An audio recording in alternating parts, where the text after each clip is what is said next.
We go silence on this one here. We can always tell where Santa Claus gets his presents, how to send him letters, what's the address, what's the postal code for Santa Claus. See? Ho, ho, ho. O-H-O-H-O. Right? See, we know that. But think about it. We forget. How old was the oldest stepjada? What was the name of the oldest stepjada? I only asked for one. We get into the rhythm, we want to recite all four. Baba Ajit Singh.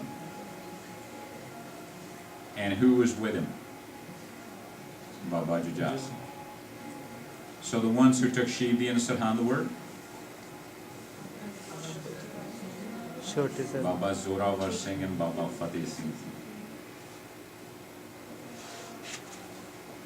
Just think about those concepts. They were only 7 and 9 when they were bricked alive.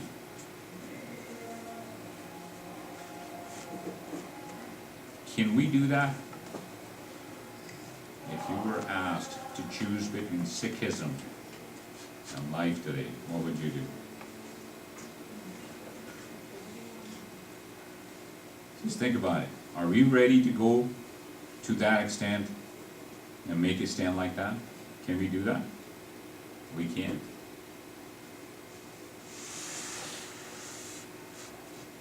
And that's the saddest part today.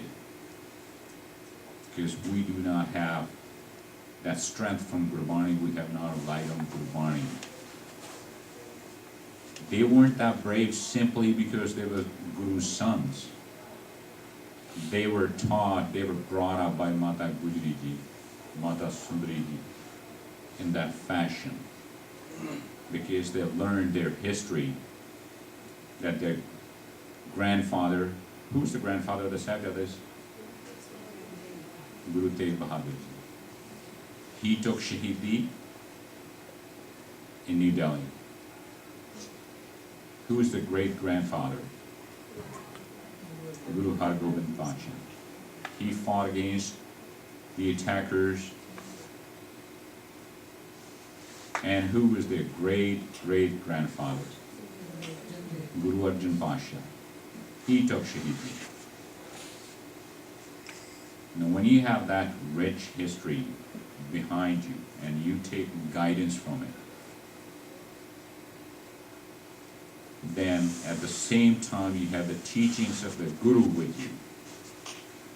That is what brings the inner strength in you so you can stand up at any time and not be afraid, cannot be deviated from your beliefs, your principles, your thoughts, your guiding light. But we're not doing that today. That's why we feel so weak and we're afraid, we're fearful. When somebody challenges us, we just can't make a stand. Believe me, to become fearless is to become like God. Remember we said in the Mool Mantra in the Mangalachar? Nirpal. You become fearless like God Himself. And only Gurbani will ever do that to you. Just keep that in mind. Maybe you don't understand at this time. Somewhere down the life, you will actually come across moments where you'll be scared, you'll be worried. But if you seek Guru's guidance, all that will pass. Believe it.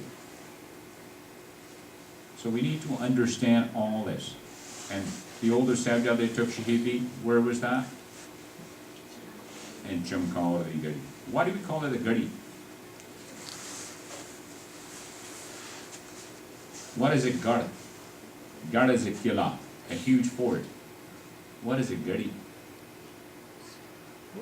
It's just a small scale. It's a fortress. It's not huge, it's not lavish. And it was Chamkaur, and we often forget to mention another word, Chamkaur, the Kachi Gadi. It was only made out of mud. It wasn't meant to be a fortress, but it was treated as a fortress because there was no other means left at that time. So when the Guruji was offered that place, he actually, I don't know, how many of you actually visited Chamkaur?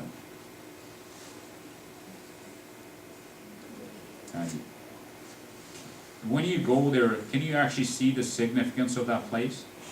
No. Military. I know they totally destroyed it by covering that in marbles and bricks and everything, and on right to the side of it they come up with this fake Gurdwara too. I'm not the one who's saying it. I actually had a chance to question one of the individuals up there, and then he brought me into his room and he said, so you really want to know the truth? This has turned into a shop. Because they actually are claiming that a water well was dug up on the same night to provide drinking water. When there's only 40 of you surrounded, okay, by hundreds and thousands of the attacking soldiers, and you can't even open the door. Remember, Sikh history will tell you there were Singhs standing on the door on the inside, just in case there is any breach of the fortress.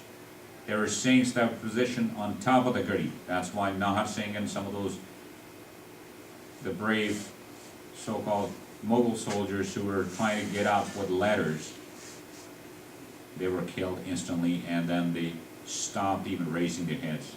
They didn't even make the second or third attempt, because their heads were smashed right there and then. So who had the time to actually go out and dig a well? Yet it is there. And more people go over there to hand out money. They even got some sort of rosary or mala from Pancham Pasha. That has nothing to do with the history over there. I won't even get into that subject for mala or rosary, but that's a different story.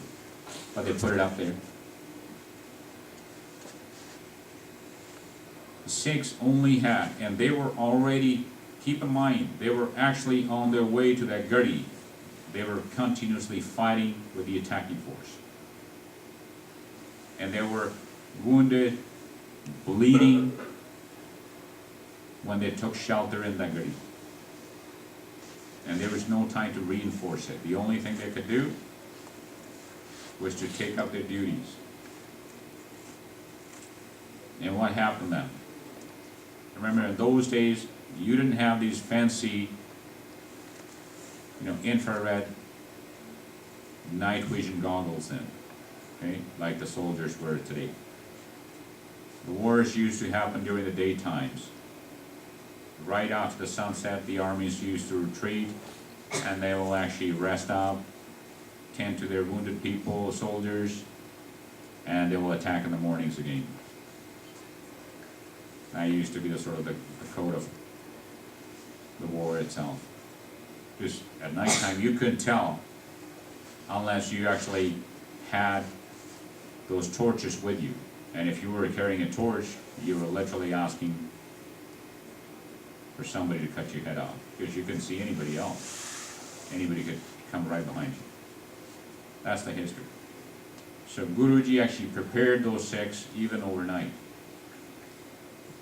And the ones who were wounded were tended to by Guruji himself. And 5 at a time were sent out to stop any aggression. I don't know how many of you actually read some of the books there. I actually had a chance to read a book by Colonel Batra from the Indian Army. He's actually taken a military sort of aspect of Guruji's life, that he was such a good general, unmatched.